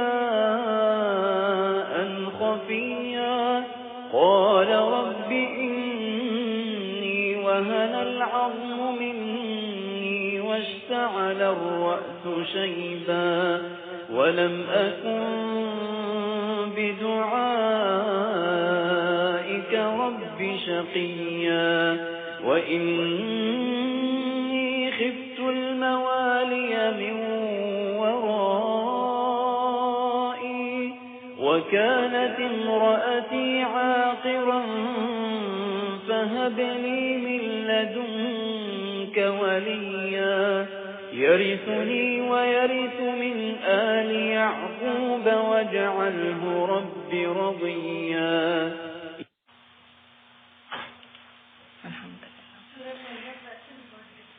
ہاں، اور آپ نے دیکھا ہے کہ کتنا اثر ہے. ابھی تو ذرا ٹائم اتنا نہیں ہے تو تھوڑی سی آیات چلائی ہیں، لیکن کتنی خوبصورت آیات ہیں جو مطلب ریئلی ہارٹ ٹچنگ جن کو کہتے ہیں، آپ کو گرپ کر لیں. اور زکریا علیہ السلام کا ذکر ہے، انہوں نے تو فرمایا تھا یا اللہ میں تجھ سے مانگ کے تو کبھی مایوس ہی نہیں ہوا. اتنی خوبصورت. تو یہ حال ہوا نجاشی کا، کیونکہ قرآن واقعی دل پہ اثر کرتا ہے، دلوں کی دنیا بدل دیتا ہے. پھر نجاشی نے کہا کہ یہ کلام اور وہ کلام جو عیسیٰ علیہ السلام لے کر آئے تھے دونوں ایک طاق شمع سے نکلے ہوئے، یعنی ایک ہی شمع کے اجالے. اس کے بعد قریش کے دونوں نمائندوں کو مخاطب کر کے کہا تم لوگ چلے جاؤ، واللہ میں ان کو تمہارے حوالے نہیں کر سکتا، نہ ان کے خلاف کوئی چال چلی جا سکتی ہے. اب دیکھ لیں کہ سبحان اللہ، اللہ تعالیٰ نے ان کی تعریف ابھی انشاءاللہ ہم 7واں پارہ پڑھیں گے. 7واں پارہ شروع ہی سے ہوتا ہے کہ دیکھو وہ اللہ کا کلام سن کے ان کے آنسو بہنے کی، ان کی تعریف اللہ نے قرآن میں فرمائی. تو اس نے آگے سے یہ کہا، اسی وجہ سے تو آپ صلی اللہ علیہ وسلم نے ان کی طرف بھیجا تھا، ہجرت کر کے ان کی طرف جاؤ. ظاہر ہے اس حکمران کی کوئی یہی بات پتا ہوگی نا کہ یہ کتنا عدل والا اور سمجھدار ہے. اور آپ کو پتا ہے نا کہ پھر نجاشی جو ہے وہ مسلمان ہو گئے تھے، لیکن انہوں نے اپنا اسلام ڈکلیئر نہیں کیا تھا، چھپا کے رکھا تھا نا، کیونکہ آگے ہی آئے گا اس میں کہ کس طرح ان کے. چلے پڑھتے ہیں آگے پھر میں بتاتی ہوں. دوسرے دن عمر بن عاص ایک خطرناک تدبیر اختیار کی. نجاشی سے کہا کہ یہ لوگ عیسیٰ علیہ السلام کے بارے میں ایک بڑی بات کہتے ہیں. اب نبض پہ ہاتھ رکھا، تم عیسیٰ علیہ السلام کے ماننے والے ہو نا، تو دیکھو ذرا عیسیٰ علیہ السلام کے بارے میں یہ کیا کہتے ہیں. اللہ اکبر. اس پر نجاشی نے مسلمانوں کو پھر بلوایا اور عیسیٰ علیہ السلام کے بارے میں سوال کیا. جعفر رضی اللہ تعالیٰ عنہ نے. اب دیکھ لیں اب کتنا مشکل مرحلہ ہے، کیونکہ اب عیسیٰ علیہ السلام پہ تو ان کا عقیدہ ہے، اور ہم کسی کو ایون عام لوگوں کو بھی پریچ کرنے لگتے ہیں نا تو ہم کہتے ہیں کہ نہیں یہ باتوں کو ابھی نہ کرو، کیونکہ یہ نہ ہو کہ یہ ناراض ہو جائے، مسلمان نہ ہو یا کچھ ہے. انہوں نے بالکل کلیئر بات کی. ہم ان کے بارے میں وہی بات کہتے ہیں جو نبی صلی اللہ علیہ وسلم لے کر آئے، یعنی وہ اللہ کے بندے ہیں، اس کے رسول ہیں، اس کی روح اور اس کا وہ کلمہ ہے جسے اللہ نے کنواری پاک دامن مریم علیہ السلام کی طرف القاء کیا تھا. اب دیکھ لیں عقیدے پہ کوئی کمپرومائز نہیں ہے. جب ہم عقیدے پہ کمپرومائز کرتے ہیں نا تو ہم کیا کہتے ہیں، تمہارا بھی اچھا ہے ہمارا بھی اچھا ہے، تم بھی صحیح ہو اور ہم بھی صحیح ہیں، تاکہ کوئی ناراض نہ ہو. ایسے ہی کرتے ہیں نا، سارے ایک ہی خدا کو پوچھتے ہیں، ٹھیک ہے آپ کا اپنا طریقہ ہوگا ہمارا اپنا، لیکن ہے تو وہ ایک ہی نا، ہم سارے ایک کو ہی پوچھتے ہیں، کیونکہ ہم نے ساروں نے مل جل کے جو رہنا تو اختلاف نہ ہو جائے. اور یہ بادشاہ کے دربار میں کھڑے ہوئے ہیں، اس کے ایک آرڈر پہ یہ یہاں پہ جو پناہ لی ہوئی نا، جیسے آج تو اللہ اکبر ہم پولیٹیکل اسائلمز لیتے ہیں اور اسائلمز لیتے ہیں کہیں جا کے جھوٹ موٹ کی بھی صرف دنیاوی فائدوں کے لیے نا، اس میں کتنا جھوٹ بولتے ہیں اسائلم مل جائے ہمیں. یہ تو واقعی ان کو پتا ہے کہ اگر واپس چلے گئے تو کیا حال ہوگا. اس مشکل حالات میں صرف تب بھی جھوٹ نہیں ہے، تب بھی کوئی کمپرومائز نہیں ہے. جو عقیدہ ہے اسٹریٹ ہونا چاہیے، اس میں کوئی ملمہ سازی، کوئی شوگر ہم بھی تم بھی ایک، یہ ٹھیک وہ ٹھیک، یہ نہیں. یہ ہے ان کی حقیقت، اور یہ کہنا آسان نہیں تھا. اس پر نجاشی نے زمین سے ایک تنکا اٹھایا اور کہا اللہ کی قسم جو کچھ تم نے کہا اس سے عیسیٰ علیہ السلام اس تنکے برابر بھی بڑھ کے نہیں تھے. اتنے سے بھی زیادہ یا کم نہیں تھے، اتنے ہی تھے جتنا کہ تم نے کہا. وہی بات ہے ایگزیکٹ. جاؤ تم لوگ میرے قلم رو میں امن و امان سے رہو. جو تمہیں گالی دے گا اس پر تاوان لگایا جائے گا، جو تمہیں گالی دے گا اس پر تاوان لگایا جائے گا، جو تمہیں گالی دے گا اس پر تاوان لگایا جائے گا. مجھے سونے کا پہاڑ بھی ملے تو بھی گوارا نہیں کہ تم میں سے کسی کو ستاؤں. اللہ اکبر. اور کہتے ہیں کہ جب اس نے یہ کہا تھا نا کہ ان کے برابر بھی اس سے زیادہ نہیں عیسیٰ علیہ السلام، تو پادریوں کی تو شکلیں ایک دم وہ ہو گئی اور وہ اتنی اونچی اونچی سانس لینے لگے کہ ان کی سانس کی آواز دربار میں آنے لگی تھی. اتنے وہ غصے میں آ گئے نا کہ اس نے یہ کیا کہہ دیا. تو یہ نجاشی ہے کہ بخاری میں حدیث ہے کہ آپ صلی اللہ علیہ وسلم نے فرمایا تھا کہ تمہارے بھائی اسحمہ ان کے وفات ہو گئی ہے تو ان کے لیے غائبانہ نماز جنازہ پڑی تھی انہی کے لیے.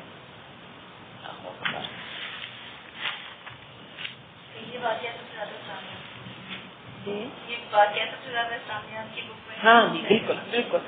اچھا یہ بھی دیکھیں کہ یہ جو ہے نا عمر بن عاص، یہ تو بعد میں مسلمان ہو گئے تھے اور کہا جاتا ہے کہ کچھ عرصے کے بعد یہ نجاشی کے دربار میں آئے تھے دوبارہ اور انہوں نے آ کے اس کو کچھ سمجھانے کی کوشش کی، کچھ اپنا باتیں کی. تو اس وقت ظاہر ہے نجاشی تو نے تو اسلام قبول کر لیا ہوا تھا، تو انہوں نے ان کو کہا، کچھ بات کی جس سے ان کے دل پہ اتنا اثر ہوا کہ بعض روایات میں یہ آتا ہے کہ عمر بن عاص نے نجاشی کے ہاتھ پہ اسلام قبول کیا. اور آپ یہ دیکھیں ایک تابعی نے ایک صحابی کو اسلام میں داخل کیا.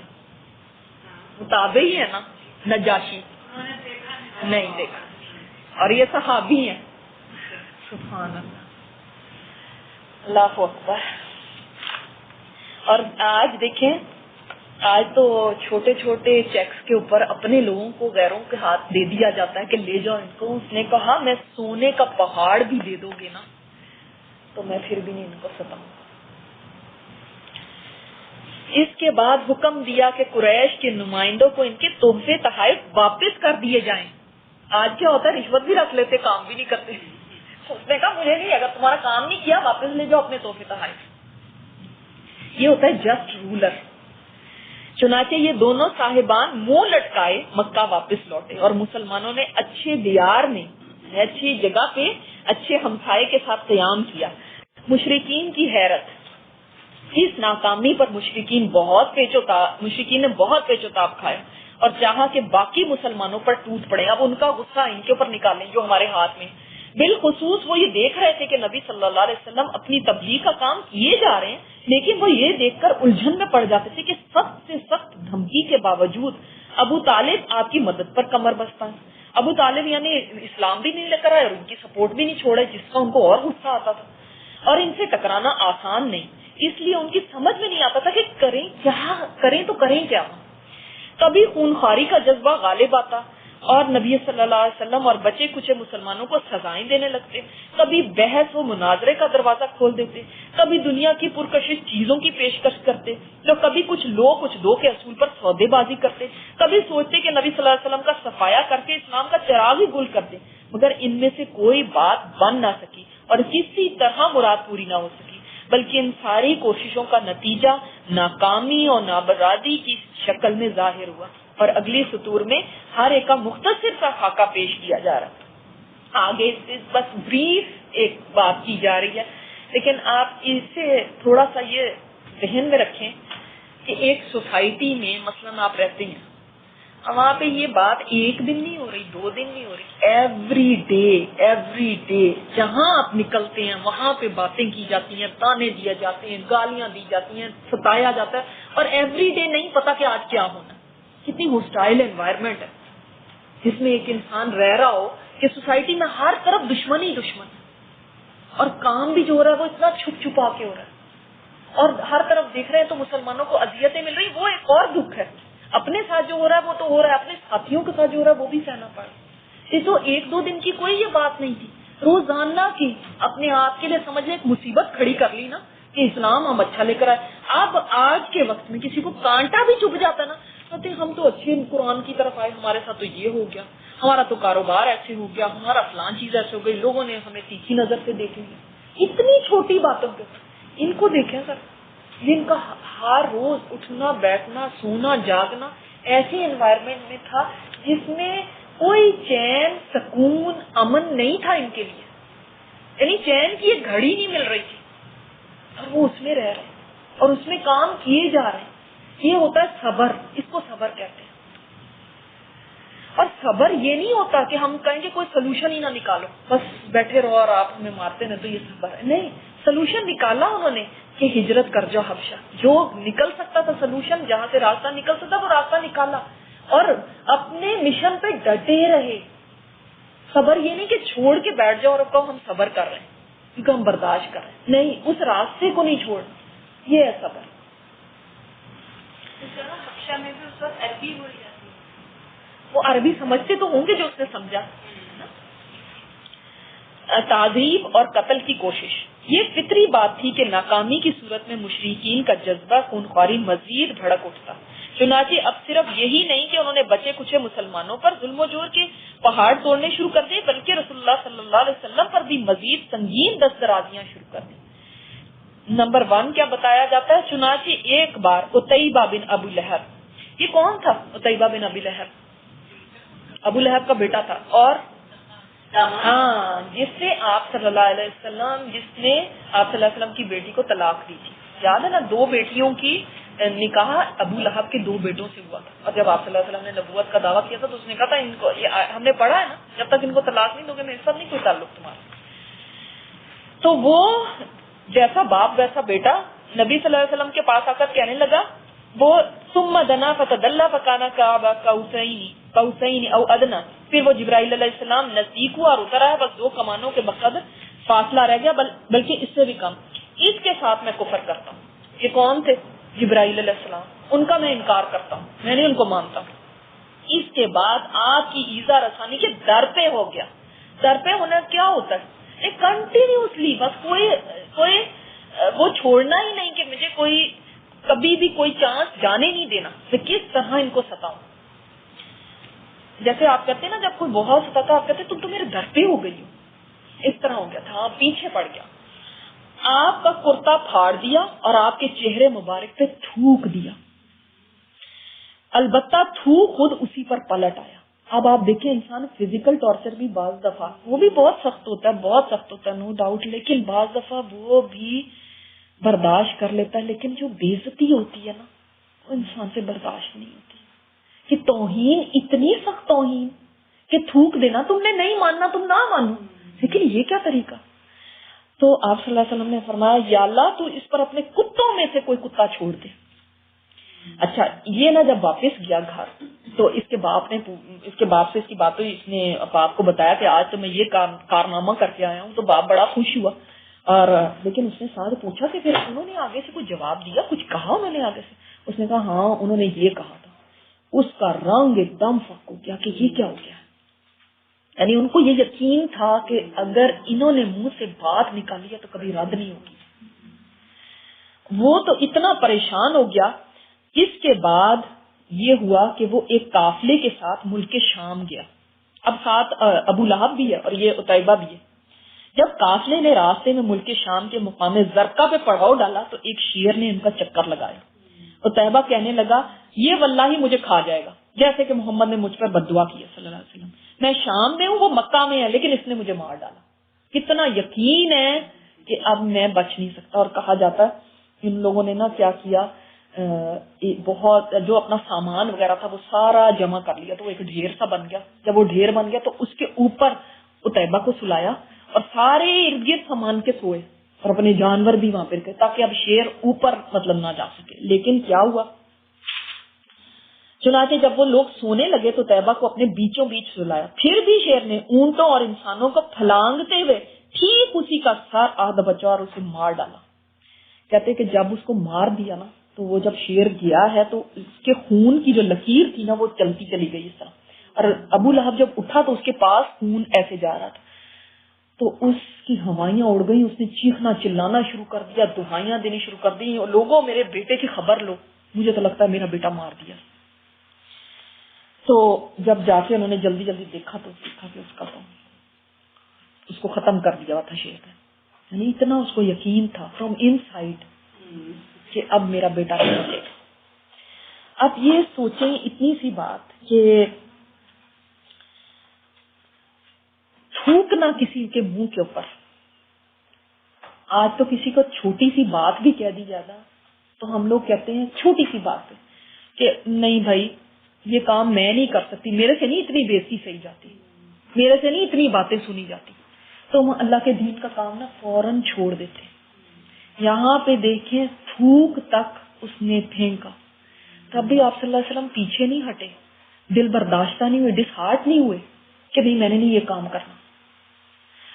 سوچیں اگر، اور ایگزامپل ایک ذہن میں سوچیں، اگر آپ صلی اللہ علیہ وسلم صرف اپنی عبادت کرتے رہتے، کوئی تبلیغ نہ کرتے تو ان کوئی دشمنی نہ ہوتی نا، ہے نا؟ دشمنی تھی کس بات پہ کہ دعوت نہ دو، ٹھیک ہے؟ جب دعوت دینی شروع کی اور وہ بھی کھلا کھلا تبھی مصیبت پڑی نا۔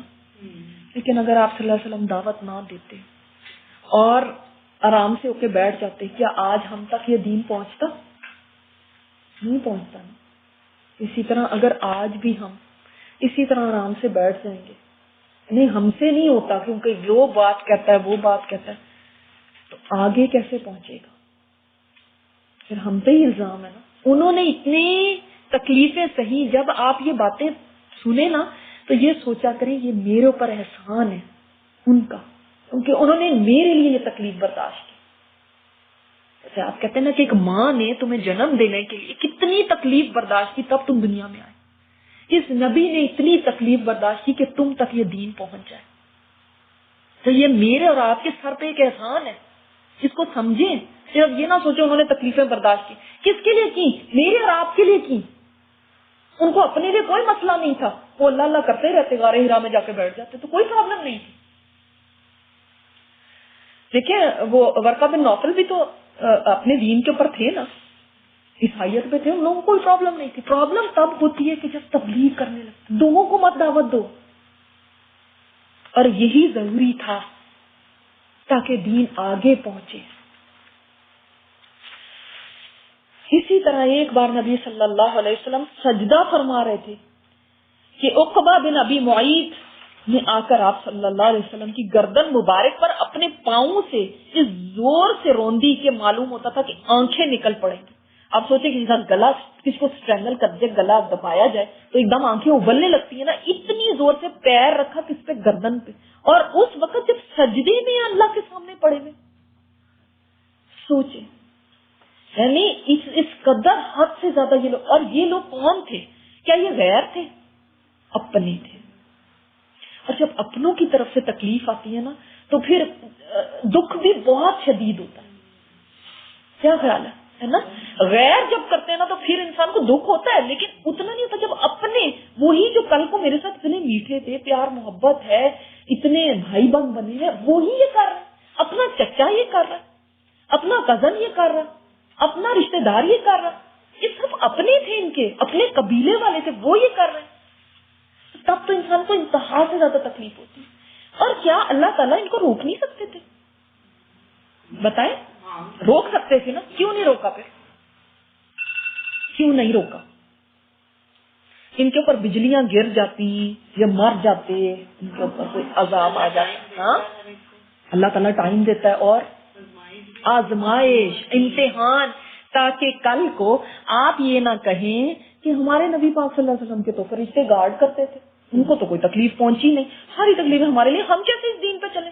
ان کو تو آسان آسان تھا، ان کو تو ٹھنڈا ٹھنڈا مل گیا، ان کو تو میٹھا میٹھا انہوں نے کھا لیا، ساری کڑواہٹیں میرے لیے، ساری مشکلیں تو ہمارے لیے، ہم کیسے چلیں؟ ان کو کیا پتا مشکلوں کا، اصل مشکل تو آج ہمارے لیے ہے، ہم 21ویں صدی کے رہنے والے، اصل تو مشکل سے ہم گزر رہے ہیں۔ وہ جتنی مشکلات سے گزرے آپ کو دکھانے کے لیے دین آسان نہیں ہے، اس میں قدم قدم پہ مشکلیں آئیں گی، لیکن دیکھو ایسے چلنا، اس کو ایسے برداشت کرنا، یہ وقت نہیں کرنا، پیچھے نہیں ہٹنا، یہ ہمیں بتانے کے لیے کہ اگر وہ نبی ہو کے اتنی مشکلات برداشت کی تو میں اور آپ کیا چیز ہیں؟ کیا ہم نہیں برداشت کر سکتے؟ اور ہمیں تو آج تک کسی نے تھپڑ بھی نہ مارا ہوگا، اور ٹیڑھی آنکھ سے بھی دیکھ لیا تو ہم وہیں پہ سارا دل ہار بیٹھتے ہیں، ہمت چھوڑ دیتے ہیں، گھر والوں نے یہ کہہ دیا، میرے بیٹے نے وہ کہہ دیا، شوہر نے یہ کہہ دیا، ہائے ہائے ہماری تو کوئی سپورٹ ہی نہیں، چھوڑو اس دین کو، ہم تو اس قدر زیادہ نازک ہیں، تو وہ تو نبی ہو کے اتنا برداشت کر رہے ہیں۔ آپ کو بتانے کے لیے آزمائشیں آئیں گی اس راستے پہ، مشکلات آئیں گی اس راستے پہ، مگر برداشت کرنا۔ اللہ تعالیٰ دکھا رہا ہے کہ دیکھو میرے ان لوگوں نے کیسے مشکلیں برداشت کی، ورنہ اللہ تعالیٰ کے لیے کوئی مشکل نہیں تھا کہ آپ صلی اللہ علیہ وسلم کو گارڈ کرنے کے لیے فرشتے ہوتے ہر طرف، کوئی ان کو ٹیڑھی نظر سے نہ دیکھ سکتا۔ کیا مشکل تھی؟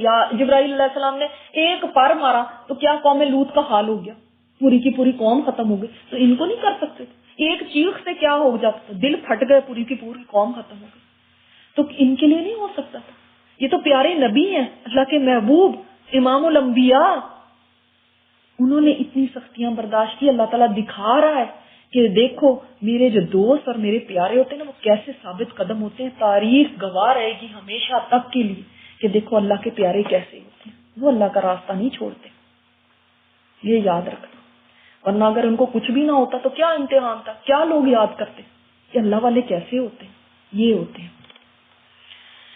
اللہ اکبر۔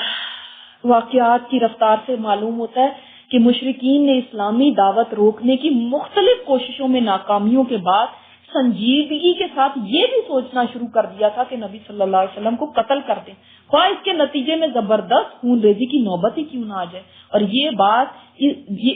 یہ اس بات سے مترشح ہے کہ ایک روز ابو جہل نے قریش سے کہا، مترشح کا مطلب اسے کلیئر ہے یہ بات، کہ ایک دن کیا ہوا، ابو جہل نے قریش سے کہا کہ آپ لوگ دیکھ رہے ہیں کہ محمد صلی اللہ علیہ وسلم ہمارے دین کو عیب لگانے، ہمارے آباء و اجداد کی بدگوئی کرنے، ہماری عقلوں کو بے وقوف ٹھہرانے اور ہمارے معبودوں کو برا بھلا کہنے کے علاوہ کوئی بات ماننے کو تیار ہی نہیں۔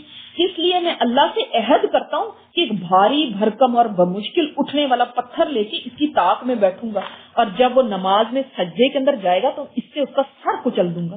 اس کے بعد تم لوگوں کا جی چاہے تو مجھے بچانا، ورنہ بے یارو مددگار چھوڑ دینا۔ بنو عبد مناف سے جو بن پڑے گا کر لیں گے۔ بنو عبد مناف کون ہے؟ آپ صلی اللہ علیہ وسلم کے قبیلے والے لوگوں نے کہا واللہ ہم تمہیں ہرگز نہیں چھوڑ سکتے، تم جو کرنا چاہتے ہو کر گزرو۔ لوگوں کی بھی سپورٹ ہے، بجائے اس کی کہ اس کو منع کرنے کے۔ آپ دیکھیں کہ ایک گیدرنگ اگر آپ کے دوستوں کی، آپ کے جاننے والوں کی، آپ وہاں پہ جاتی ہیں، سب ناک منہ چڑھاتے ہیں، ادھر دیکھتے ہیں ادھر دیکھتے ہیں، باتیں بناتے ہیں، آپ کا دل وہیں بیٹھ جاتا ہے، میں نے کیا کر لیا، میں کدھر کو ہو گئی کہ یہ ساروں نے مجھے چھوڑ دیا، میری تو دوستیں مجھے چھوڑ گئی، اب فلانی میرے سے بات نہیں کرتی اور فلانی نے مجھے دیکھ کے منہ بنا لیا، اور میں اب اس پارٹی میں جاتی ہوں تو وہ مجھے میری باتیں بناتی۔ ہم اس سے ہی اتنے ڈسہارٹ ہو جاتے ہیں کہ سارے کے سارے لوگ دوسری طرف ہو گئے، یہ جو صادق اور امین کہنے والے تھے سب دوسری طرف ہو گئے، حتیٰ کہ اس کو سپورٹ کر رہے ہیں کہ کوئی بات نہیں ہم تمہیں نہیں چھوڑیں گے، یعنی تم کرو، اور اس کو اللہ شیری دے رہے ہیں۔ اس کے بعد صبح ہوئی تو ابو جہل ویسا ہی ایک پتھر لے کر بیٹھ گیا۔ کیسا؟ یہ جو پہلے بتایا گیا۔ کس طرح کا پتھر؟ یہ بہت بھاری اور جو بڑی مشکل سے اٹھایا جا سکتا۔ ادھر نبی صلی اللہ علیہ وسلم معمول کے مطابق تشریف لائے اور کھڑے ہو کر نماز شروع کر دی۔ قریش بھی اپنی اپنی محفلوں میں آ کر انتظار کر رہے تھے کہ دیکھیں ابو جہل کیا کرتا ہے، یعنی تماشا دیکھنے بیٹھ گئے، تماشبین بھی۔ اب ابو جہل نے قدم اٹھائے اور آگے بڑھا، لیکن جو ہی قریب پہنچا تو اس طرح شکست کھا کے بھاگا کہ رنگ اڑا ہوا، حواس باختہ اور دونوں ہاتھ پتھر پر چپکے ہوئے تھے۔ اس نے پتھر پھینک دیا۔ قریش نے کہا ابو الحکم تمہیں یہ کیا ہوا؟ ویسے یہ وہ حکمت کا باپ کہلاتا تھا، اسی لیے آپ صلی اللہ علیہ وسلم نے اس کا نام ابو جہل رکھا تھا نا، ورنہ وہ لوگ تھوڑی ابو جہل کہتے تھے، وہ تو حکمت کا باپ کہتے تھے اس کو۔ کہنے لگا میں نے رات جو بات کہی ہے نا وہی کرنے جا رہا تھا، لیکن ایک اونٹ آڑے آ گیا، واللہ میں نے اس جیسی کھوپڑی، گردن اور دانت تو کبھی دیکھے نہیں، وہ چاہتا تھا کہ مجھے کھا جائے۔ رسول اللہ صلی اللہ علیہ وسلم نے فرمایا کہ وہ جبرائیل علیہ السلام تھے، اگر وہ قریب آتا تو دھر پکڑتے۔ تو اللہ تعالیٰ نے جبرائیل علیہ السلام کو آپ صلی اللہ علیہ وسلم کو ڈیفینڈ کرنے کے لیے بھیجا۔ تو اتنی چیزیں دیکھنی چاہیے، ان کا بیٹا بھی مارا گیا، یہ پھر بھی نہیں وہ دیکھیں کہ یہ دیکھیں، سوچیں آپ کہ جب انسان کی آنکھوں پہ پردہ پڑ جائے نا، اور دل واقعی وہ ہے نا کہ مہر لگ گئی دلوں کے اوپر، تو جب مہر لگ جائے تو پھر انسان کو کچھ نظر نہیں آتا۔ جب انسان اس حد پہ آ جاتا ہے نا تو اللہ تعالیٰ پھر ہدایت کا دروازہ بند کر دیتا ہے، اس کو ہدایت نہیں مل سکتی اتنی باتیں دیکھ کے۔ اللہ اکبر۔ اس کے بعد اس سے بھی زیادہ سنگین حادثہ پیش آیا، جس کی تفصیل یہ ہے کہ ایک روز قریش حتیم میں اکٹھے ہو کر رسول اللہ صلی اللہ علیہ وسلم کے بارے میں باتیں کر رہے تھے کہ اچانک آپ صلی اللہ علیہ وسلم نمودار ہوئے اور خانہ کعبہ کا طواف شروع کر دیا۔ دوران طواف جب ان کے قریب گزرے تو جب ان کے قریب سے گزرے تو انہوں نے تانا زنی کی، اس کا اثر آپ کے چہرے پر دیکھا گیا. جب دوبارہ گزرے تو پھر انہوں نے تانا زنی کی، اس کا اثر بھی آپ کے چہرے پر دیکھا گیا. اس کے بعد تیسری دفعہ گزرے تو اس بار بھی انہوں نے تانا زنی کی. اب کی بار آپ نے ٹھہر کے فرمایا، قریش کے لوگوں سن رہے ہو، اس ذات کی قسم جس کے ہاتھ میں میری جان ہے، میں تمہارے پاس ذبح لے کر آیا. ذبح کا مطلب کیا؟ میں تمہارے پاس تمہارے قتل کا حکم لے کر آیا. آپ کی اس بات کا ان پر گہرا اثر ہوا، سکتہ طاری ہو گیا، گویا ان کے سروں پر پرندہ آ بیٹھا. اس وقت سے تو بہت زبانیں کھل رہی تھیں اور بہت باتیں کر رہے تھے، ایک دم یہ حال ہو گیا کہ بالکل خاموش ہو گئے، سکتہ طاری ہو گیا. یہاں تک کہ آپ کے بارے میں جو سب سے کڑا آدمی تھا وہ بھی اچھی سے اچھی بات کیا کہ آپ کو منانے لگا. کیوں؟ تاکہ ان کے منہ سے کوئی ایسی بات ہے. دیکھ لیا تھا نا ابو لہب کے بیٹے کا کیا انجام ہوا، اگر کچھ بول دیا تو ہماری خیر نہیں ہے. اگلے دن یہ لوگ پھر اکٹھے ہو کے آپ ہی کی باتیں کر رہے تھے کہ اچانک آپ نبودار ہوئے. دیکھتے ہی سب کے سب آپ پر دوڑ پڑے، یعنی لپک رہے ہیں. آپ کی چادر سمیٹ کر پکڑ لی اور کہنے لگے تم ہی ہو جو ہم کو ہمارے باپ دادا کے معبودوں سے روکتے ہو. اب آپ صلی اللہ علیہ وسلم نے یہ نہیں فرمایا کہ نہیں میں نہیں ہوں، ڈر کے. اتنی جرأت اور بہادری تھی، فرمایا کہ ہاں میں ہی ہوں. سبحان اللہ. یہ سنتے ہی سب کے سب آپ پر پل پڑے. کوئی للکار رہا تھا، کوئی زد و کوب کر رہا تھا اور کوئی کچھ اور. عقبہ بن ابی معیط، یہ جو جس نے گردن کے اوپر پیر رکھا تھا وہی، اس نے لپک کے آپ کا کپڑا پکڑ لیا اور گلے میں لپیٹ کر بل دیتے ہوئے نہایت سختی سے گلا گھونٹا. سمجھ رہے ہیں؟ چادر سے ہی گلا گھونٹ دیا. ادھر ابو بکر صدیق رضی اللہ تعالیٰ عنہ کے پاس اطلاع پہنچی کہ اپنے ساتھی کو بچاؤ. وہ دوڑ کے آئے، عقبہ کو دونوں کندھوں سے پکڑا اور دھکے دے کر نبی صلی اللہ علیہ وسلم سے الگ کیا. پھر وہ کسی کو مار رہے تھے، کسی سے لڑ رہے، وہ اکیلے ہیں اور وہ اپنے طور پہ پوری کوشش کر رہے ہیں اور کہتے جا رہے تھے تم پر افسوس ہو، تم ایک آدمی کو اس لیے قتل کر رہے تھے، وہ کہتا ہے میرا رب اللہ ہے. یعنی اگر تم نے نہیں ماننا وہ الگ بات ہے، لیکن تم صرف ایک آدمی کی اس لیے پیچھے پڑ گئی، اس کا قصور کیا ہے؟ صرف یہ کہ وہ کہتا ہے کہ میرا رب اللہ ہے، بس. اب کفار نبی صلی اللہ علیہ وسلم کو چھوڑ کے ابو بکر پر پلٹ پڑے اور انہیں اس قدر مارا کہ ان کے چہرے اور ناک میں تمیز مشکل ہو گئی تھی. سوچیں ذرا، لہو لہان ایسے ہو گئے تھے، پتہ ہی نہیں چلتا تھا ناک کدھر اور چہرہ کدھر. ان کی 4 چوٹیاں تھیں، یعنی 4 لٹیں تھی بالوں کی، ان کو چھوا جاتا تو ہاتھ میں آ جاتی. یعنی اتنے بال کھینچے کہ یعنی بال ایسے پکڑتے تھے تو ہاتھ میں آ جاتے تھے. استغفر اللہ. چنانچہ بنو تیم ان کو کپڑے میں لپیٹ کے لے گئے اور گھر میں داخل کر دیا. انہیں ان کی موت میں کوئی شبہ نہ تھا، لیکن سر شام وہ بول پڑے اور بولے تو کیا بولے؟ رسول اللہ کا حال پوچھا. ان کا کیا حال ہے؟ آپ صلی اللہ علیہ وسلم کا کیا حال ہے؟ آپ سوچیں، جس کی خاطر انسان کو باتیں سننی پڑ جائے نا، انسان کو اس سے نفرت ہو جاتی. کہتے ہیں تمہاری خاطر میں نے اتنی باتیں سنی، یا تم سے اب کوئی نہیں محبت رہتی. پھر اس سے جس کی خاطر اتنی مار کھائی کہ بے ہوش پڑے میں لوگوں نے سمجھا کہ مر گئے، اب یہ نہیں زندہ رہ سکتے. ان کا قبیلے والے ان کو اٹھا کے گھر لے آئے، گھر لا کے ڈال دیا اور لگ نہیں رہا تھا. صبح سے شام ہو گئی، بے ہوش پڑے. جب ہوش آیا تو پوچھ رہے رسول اللہ صلی اللہ علیہ وسلم کا کیا حال ہے. اس پر بنو تیم نے انہیں ملامت کی اور وہاں سے چلے گئے. جن کی وجہ سے تمہارا یہ حال ہوا تم اٹھتے ہی ان کا حال پوچھ رہے. وہ کہتے ہیں اس کا تو کوئی حال نہیں، اس کو چھوڑو. اس کے بعد ان پر کھانا پانی پیش کیا گیا، لیکن انہوں نے اس وقت تک کھانے پینے سے انکار کر دیا جب تک رسول اللہ صلی اللہ علیہ وسلم کو دیکھ نہیں. ان کی والدہ نے آ کے ان کو کھانا دیا تھا، انہوں نے کہا تھا کہ نہیں میں نے نہیں کھانا کھانا جب تک میں آپ صلی اللہ علیہ وسلم کو اپنی آنکھوں سے نہیں دیکھ لوں گا کہ ٹھیک ٹھاک ہے، میں اس وقت تک کچھ نہیں کھا سکتا. سناتے وہ والدہ بھی اتنی مجبور ہو گئی کہ جب رات کا سناٹا چھا گیا اور لوگ پرسکون ہو گئے تو انہیں دارالارقم میں رسول اللہ صلی اللہ علیہ وسلم کے پاس پہنچایا گیا. انہوں نے جب آپ صلی اللہ علیہ وسلم کو بخیر پایا تو تب کھانا پینا گوارا کیا تھا. یعنی اس وقت کھانا شروع کیا. پہلی چیز اس وقت حلق میں ڈالی کہ آپ صلی اللہ علیہ وسلم ٹھیک ہے، تو بس سب ٹھیک ہے. سبحان اللہ. یہاں تک انشاءاللہ تعالی رکھتے ہیں. سوچا تھا آگے بھی کرنے ہیں لیکن اتنا وقت نہیں ہے، تو انشاءاللہ تعالی آگے یہاں سے شروع کریں گے ہم نیکسٹ ٹائم. اللہ تعالیٰ ہمیں آپ صلی اللہ علیہ وسلم کی سیرت پر عمل کرنے کی توفیق عطا فرمائے، اور اللہ تعالیٰ ان کا جو ہمارے اوپر حق ہے اللہ تعالیٰ اس حق کو پورا کرنے کی توفیق عطا فرمائے. سبحانک اللہم و بحمدک نشہد ان لا الہ الا انت نستغفرک و نتوب الیک. سبحان ربک رب العزۃ عما یصفون و سلام علی المرسلین والحمد للہ رب العالمین. انشاءاللہ تعالیٰ درود شریف لگائے.